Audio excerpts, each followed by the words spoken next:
Hello and welcome. My name is Sarah Davis and I work as an Area Senko for Solihull Early Years team. Today we're going to walk through the referral process for the Early Years team here in Solihull.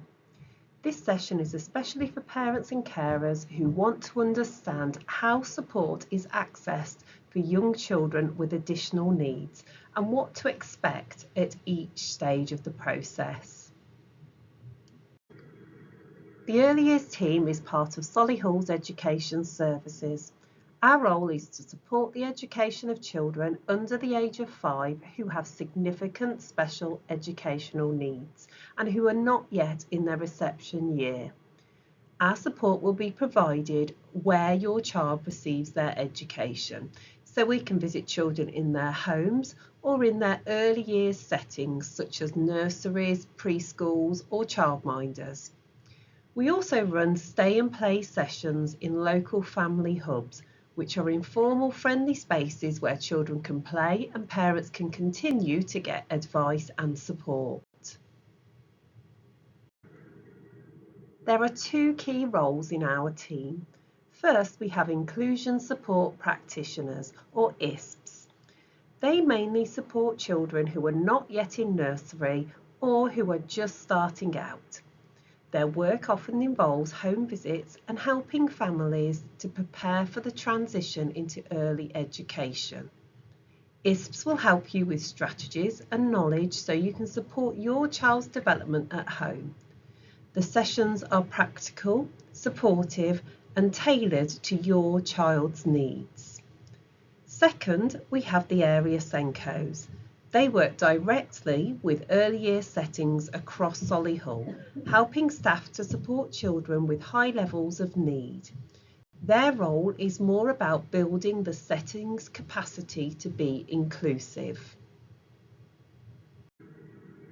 There are two main ways a child can be referred to us.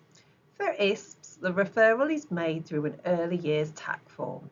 This is usually completed by a health visitor, but it could also be done by a speech and language therapist or a childminder.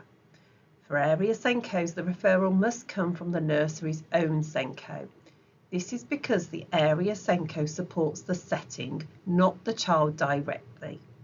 It's important to know that both pathways aim to ensure that the child gets the right support at the right time. To be accepted for support from our team, a child must have significant developmental delays in at least 3 areas of development. These areas might include communication, physical development, personal and social skills or learning. If a child has a delay in just one area like speech, they may still receive support but from a different service, such as speech and language therapy. Our team focuses on children with more complex and wide-ranging needs. When a professional refers your child using the Early Years TAC form, they will go through the form with you. It includes questions about your child's development and your consent is required before it can be submitted. Once submitted, a panel of professionals reviews the referral to decide if your child meets the criteria. You'll receive a letter with the outcome. If accepted, support usually begins quite quickly, often within a few weeks. In some cases, we may visit the child before making a final decision. This helps us make sure we're offering the right support to the right children. For children already attending a nursery or preschool, the Settings Senko can refer to the Area Senko team. Before doing this, the setting must have followed the graduated approach. This means they've already tried some strategies and some support in-house. The referral is submitted electronically and goes directly to the named Area Senko for that setting. The Area Senko will then arrange a visit.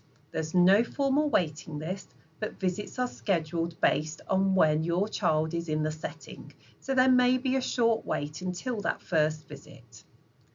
Area Senko supports settings to support your child. It's the settings role to let parents know when Area Senkos are visiting and to provide parents with a copy of any reports that they produce. We close children once they reach the first half term of their reception year, i.e. October. This means that we can provide some transition advice and support to the school before we close them to our service. If a child has made progress and no longer meets our criteria of having significant delays in 3 or more areas, we would close a child to our service. If the child is being supported by the ISPs and they move out of the Solihull area, we would also close these children. We do support children in Solihull nursery settings that live outside of the Solihull area, as it is the setting we are supporting. If a child is assessed and receives a diagnosis of autism, they will close to our service as support will be provided by other services, for example, SIS Autism Team.